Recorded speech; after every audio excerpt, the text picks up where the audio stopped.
What if I told you that the seemingly mundane act of standing in line is, in fact, a profound reflection of our evolutionary journey? Yes, indeed. Our ancestors, while busy dodging mammoths and figuring out fire, were also laying the groundwork for one of humanity's most underrated inventions. The queue. Imagine it. The prehistoric people, clad in furs and armed with sticks, not only contending with the chaos of nature but also the chaos of each other. In those early days, whether it was a prized berry bush or a rare shelter, the stakes were high. But how did they decide who got to munch on those berries first? And why did they bother to form lines at all? To understand this genteel waltz of waiting, we must step back into the annals of time. The earliest semblances of lines can be traced to hunter-gatherer societies, where survival depended not just on skill, but on social cohesion. Disorganization could lead to missed meals or worse, lone hunters getting eaten. And what do you get when you mix hungry humans with a scarcity of resources? A raucous free-for-all worthy of a reality TV show. Enter the line. A simple yet revolutionary concept that introduced order to chaos. Standing in line wasn't merely a polite suggestion. It was a survival strategy. It allowed individuals to take turns, ensuring that everyone had access to resources without resorting to fisticuffs. Imagine a scenario where a group of early humans spots a ripe fruit tree. Without lines, the scramble would be like a raucous rugby match. With lines, they could enjoy the fruits of their labor, sometimes literally, while maintaining social harmony. And let's face it, nothing says we're all in this together like waiting patiently while someone else plucks the ripest apple. As societies evolved, so did the concept of queuing. In ancient Egypt, for example, the pharaoh's subjects would often line up for the privilege of offering up their tributes. It's astonishing when you think about it. The same people who built the pyramids were also practicing the art of waiting in line, a true testament to their dedication and organization. However, it wasn't always sunshine and roses. Waiting to present a tribute could feel like a trial by fire, especially when you knew that one misstep could lead to a rather unpleasant meeting with the pharaoh's guards. But why did the act of lining up become a universal phenomenon? The answer, dear reader, lies in the social contracts that bind us. In various cultures, queuing became a method of establishing equality. Standing in line side by side, rich and poor, young and old, all had their moment in the spotlight. It asserted an unspoken rule. Everyone had a right to access goods, services, and even justice. This egalitarian spirit was particularly evident in medieval marketplaces, where merchants would often host line-based sales. Imagine the scene. Peasants and nobles alike, each clutching their hard-earned coins, united in their quest for the finest garlic or the freshest loaf of bread, ordering chaos into a semblance of civility. That's the magic of the queue. Of course, not all cultures embraced queuing with open arms. In some places, the concept was foreign, and the idea of waiting your turn seemed utterly ludicrous. This led to fascinating cultural clashes, particularly in colonial contexts, where Western notions of order met indigenous practices. Imagine a British officer, monocle firmly in place, aghast at the vibrant chaos of a market where everyone seemed to be shouting and jostling for position. The British response? A stern insistence on forming lines, of course. So, the humble queue became a symbol of colonial order, an attempt to impose structure on what was seen as delightful chaos. Yet, here lies the beauty of history. It is never static. The act of standing in line has evolved yet again, transforming from a physical necessity into a social activity filled with unspoken rules and etiquette. Have you ever tried cutting in line? The glares you'd receive could turn a sunny day into a tempest. Our ancestors may not have had smartphones, but they had their own ways of establishing social norms.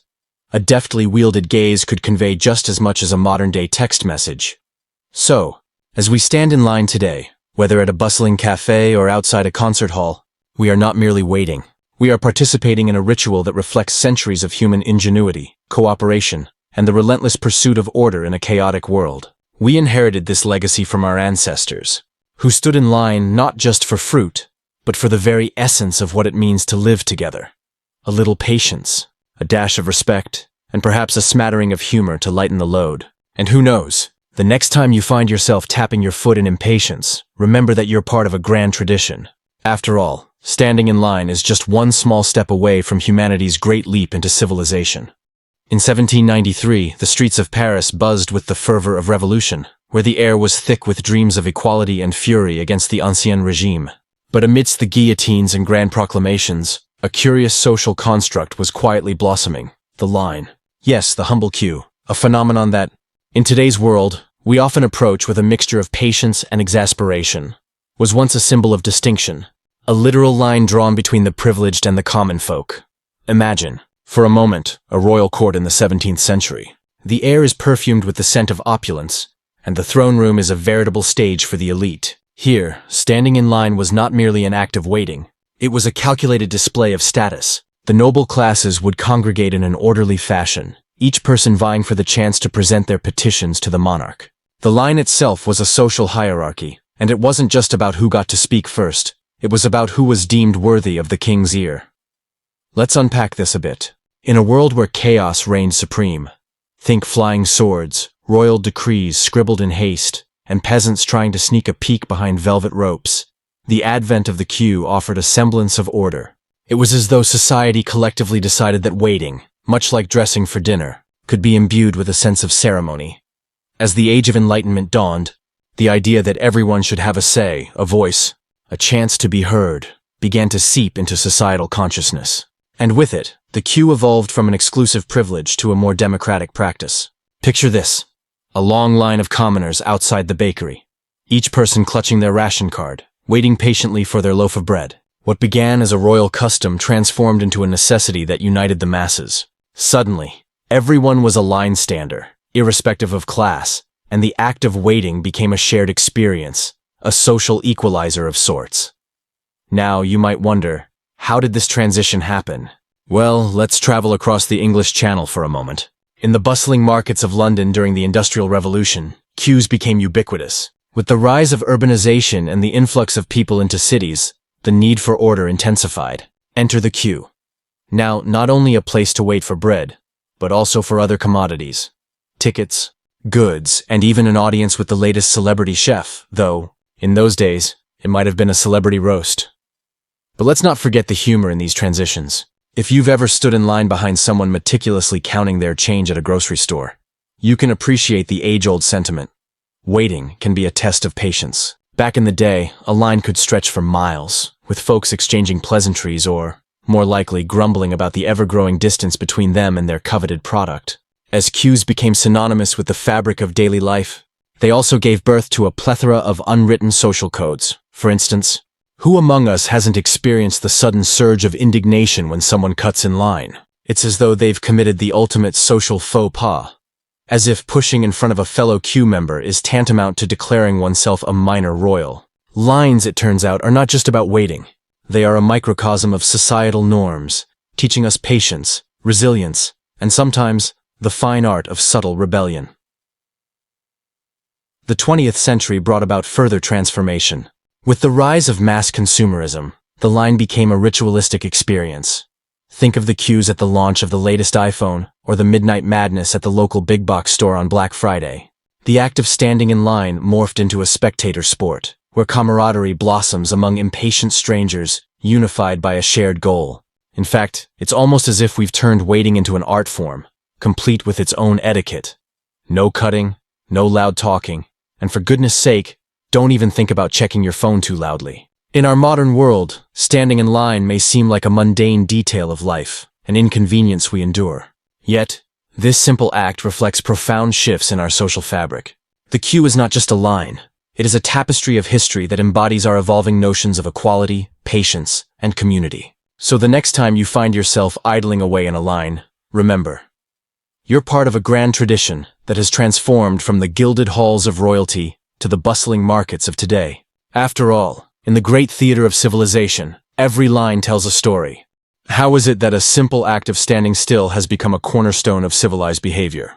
In bustling markets, grand palaces, and even sacred temples, our ancestors demonstrated an uncanny ability to form neat lines, transforming chaos into an almost balletic order. Yes, the queue, often seen as a mundane necessity of modern life, was, in fact, a remarkable invention of ancient civilizations that laid the groundwork for social dynamics and cultural etiquette. In ancient Egypt, for instance, we find compelling evidence of how queuing was not merely an act of patience, but a reflection of the societal hierarchy. Picture this: vast throngs of citizens forming orderly lines to present their offerings to the gods, or to gain entry into the mesmerizing tombs of the pharaohs. One could argue that waiting in line for a chance to appease the divine was the original fast pass, and it wasn't even digital. Ancient Egyptians understood that order was paramount. A chaotic crowd could easily spiral into a riot, disrupting not just the flow of offerings, but also the spiritual harmony of the universe. Thus, the humble queue became a sacred ritual, embodying respect, anticipation, and collective understanding. Fast forward to the ancient Greeks, where the art of waiting found its own philosophical twist. Picture the agora, the buzzing heart of Athenian life, where citizens gathered not just to shop, but to engage in the vibrant discourse of democracy. Here, queues formed quite naturally, albeit with a dash of theatrical flair. The Greeks were notorious for their penchant for rhetoric, often waiting in line to hear the latest political discourse or philosophical musings. The act of waiting became an exercise in civic virtue, a way to cultivate patience and discipline. It was less about the destination and more about the journey of ideas exchanged in line. Perhaps the next time you find yourself in a queue, you might ponder the profundity of the social interaction at hand. After all, you could very well be standing in line for enlightenment. But let's not overlook the Roman Empire, where the queue took on a more pragmatic approach. Romans were nothing if not efficient, and their queues reflected that ethos. From the bustling markets of Pompeii to the grand amphitheaters, lines were not just a means of organization. They were a tool of power. Citizens stood in orderly rows to gain entry to baths, theaters, and even the Colosseum, where a well-structured line ensured that the masses could enjoy the spectacle of gladiators without descending into mayhem. The Romans, with their flair for engineering, introduced tokens as a primitive form of reservation. Who knew that standing in line would have its roots in such ingenious innovations? Tokens served as a ticket of sorts, ensuring everyone understood their place in the social hierarchy. Because after all, who wants to be trampled by a legion of eager spectators? Moving east, ancient China offers a fascinating glimpse into the art of waiting. The Ming dynasty, known for its imperial regulations, emphasized the importance of order in all aspects of life, including lines. The grand imperial examinations, which determined the fate of aspiring scholars, were notorious for their length and intensity. Candidates would gather in droves, waiting, often for days, to be assessed. This wasn't simply about standing in line. It was a rite of passage, a test of resilience and commitment. The queue itself became a metaphor for the Confucian values of patience, perseverance, and social harmony. In this light, the act of waiting morphed into a profound cultural commentary on the virtues of diligence and respect for hierarchy. A sentiment that, surprisingly, echoes in the modern queues of today. As we delve deeper into the tapestry of ancient civilizations, it becomes clear that the act of standing in line was so much more than just a way to maintain order. It was imbued with cultural significance, encapsulating the values, beliefs, and social structures of the time. Each civilization brought its own flavor to the queue. From the sacred rituals of Egypt, the philosophical musings of Greece, the efficient power structures of Rome, to the cultural rites of China. In every instance, waiting in line was an affirmation of community, a shared experience that forged connections among individuals, despite their social standings. So, the next time you find yourself grumbling in a queue, remember that you are partaking in a tradition that stretches back millennia. You are not merely waiting.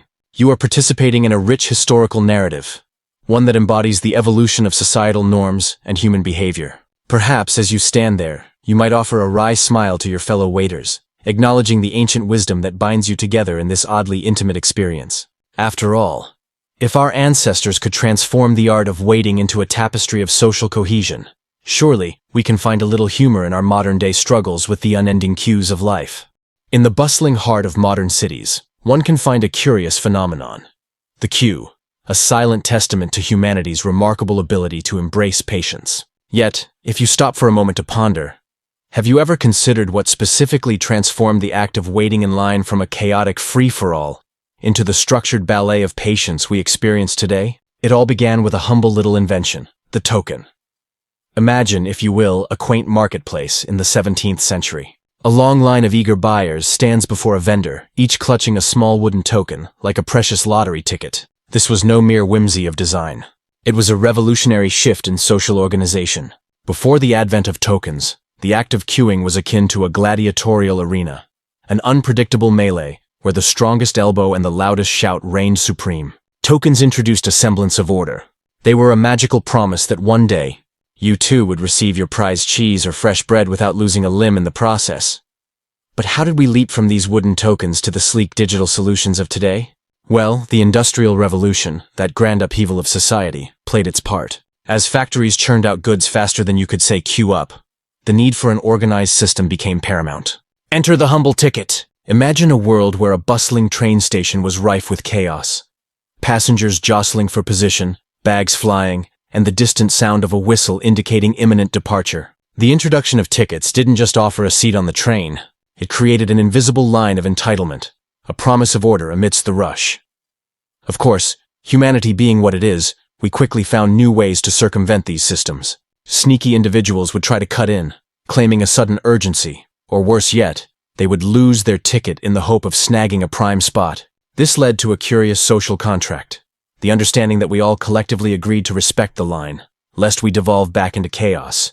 It was as if we were all cast in a theater production, each of us performing our roles as patient patrons waiting for our turn. As the 20th century dawned, technology continued its relentless march forward, and with it came the rise of mechanization. The advent of the supermarket in the 1930s was a watershed moment, where once our ancestors had battled for bread, now they faced an endless aisle of choices. Scientists, or perhaps just very clever marketers, realized that the longer the line, the more products customers would purchase while waiting. Thus, the checkout line became a strategic battleground, designed not only for efficiency, but also for subtle persuasion. With the arrival of the internet, we began to witness yet another seismic shift. Enter the dawn of digital queues. No longer did one need to stand in line physically. Now, you could reserve your place from the comfort of your couch, all while wearing your pajamas. The convenience was intoxicating, but it also brought forth a new set of dilemmas. Who among us hasn't felt a twinge of anxiety as we watched a little spinning wheel on our screens, wondering if our virtual spot in line was slipping away? Yet, not all advances in technology have been smooth sailing. Consider the rise of the smartphone app, an innovation that promised to revolutionize our waiting experience. Many an eager diner has downloaded an app only to find that their reserved spot in line was merely a cruel illusion, leading to the age-old question, is waiting in line any less frustrating when done digitally? As it turns out, the human psyche craves the tangible, the physical connection to our place in line. We are, after all, social beings who thrive on shared experiences, even if those experiences involve the shared agony of waiting. As we stand on the precipice of a new era, the evolution of queuing continues. Virtual reality, artificial intelligence, and perhaps even some yet-to-be-invented technology may transform our waiting experience further. Will we one day simply teleport to the front of the line? Or will the future bring us new forms of social etiquette that demand we embrace the waiting experience as a rite of passage? In closing, standing in line, once a mere inconvenience, has morphed into a rich tapestry of social interaction, cultural significance, and technological advancement. It is a curious dance that reflects our collective journey, reminding us that even the simplest act of waiting can reveal profound truths about who we are as a society. So, next time you find yourself in a queue, take a moment to appreciate the intricate history behind that seemingly mundane act. After all, in a world driven by instant gratification, isn't it the wait that truly enriches the experience? Have you ever paused to consider the sheer marvel of standing in line? It's as if we've collectively agreed to engage in a ritualistic dance, a slow waltz of patience that reveals our society's intricate tapestry of values and norms. The queue, dear reader, is not merely a mundane necessity, but a captivating reflection of modern culture, unearthing the very essence of human psychology in the process. Picture this. You're at the local cafe, a place that smells of freshly ground coffee beans and the faint hint of baked goods. You glance at the line snaking its way to the counter, a parade of people clinging to their smartphones while trying to balance the anticipation of their morning fix with the quickening pulse of impatience. Ah, the irony! In an age defined by instant gratification, we still find ourselves tethered to the archaic practice of waiting. Why do we willingly submit ourselves to this ritual? The answer is multifaceted, wrapped in layers of cultural significance, economic dynamics, and social psychology. Let's unpack this delightful conundrum. For starters, standing in line epitomizes the social contract that underpins our society. It's an unspoken agreement that everyone in the queue will wait their turn, a notion rooted deep in our collective psyche. This endeavor of patience is a microcosm of fairness, a way of practicing equality in an unequal world. Every person in line, be they a barista or a banker, is momentarily stripped of their status, unified by the shared experience of anticipation. Interestingly, this phenomenon can be traced back to the very fabric of human civilization. From the ancient markets of Mesopotamia to the bustling streets of modern cities, the act of queuing has remained an anchor in our social interactions. It represents not only our patience, but also our ability to conform to societal norms. In a world increasingly characterized by individualism, the queue offers a paradoxical sense of belonging, where we are both solitary and part of a collective experience. However, let's not ignore the psychological nuances of waiting. Social psychologists have long studied the concept of delay discounting, which is our tendency to prefer immediate rewards over delayed ones. In other words, we humans are inherently bad at waiting. Yet, there's a delightful twist.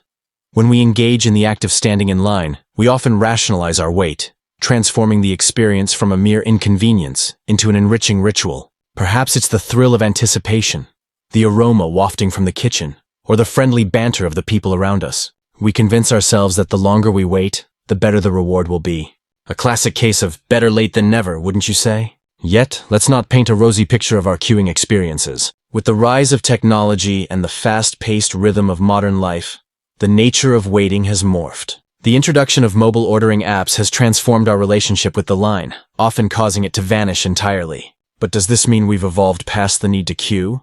Not quite! Instead, we've exchanged one form of waiting for another, trading the physical line for the digital waiting room. The irony is palpable. As we lengthen our virtual queues, we also deepen our disconnection from the communal experience of waiting together. Cultural context further enriches our understanding of queuing. In some societies, standing in line is not merely a practical act, but a ritual infused with cultural essence. In Japan, for example, the practice of waiting in line is treated with utmost respect. It's a sign of discipline and social order. To cut ahead is not only frowned upon, but can lead to social ostracism. In contrast, in cultures where the line is more of a suggestion than a rule, the chaos of pushing and shoving tells a different story, one of survival and the hustle of daily urban life. Interestingly, this cultural lens also reveals how our emotional responses to waiting can vary drastically. While one person may relish a few quiet moments to gather their thoughts, another might view the same wait as an affront to their time and dignity. This emotional tapestry is woven with threads of upbringing, social conditioning, and personal temperament. So, as we navigate the complexities of modern life, standing in line remains a ubiquitous experience, rich with implications. It's an unsung hero in the narrative of civilization, a reminder of our shared humanity amidst the chaos of contemporary existence. Whether we're tapping our feet in frustration or engaging in lively chatter with a stranger, the queue offers a mirror reflecting our values, emotions, and the very essence of what it means to be human. In the end, next time you find yourself in that seemingly endless line, take a moment to appreciate the intricate web of psychology, culture, and human connection that underscores this simple act. After all, in a world that often feels chaotic, there's something delightfully grounding about standing in line, an elegant solution to the daily disorder, one patient footstep at a time.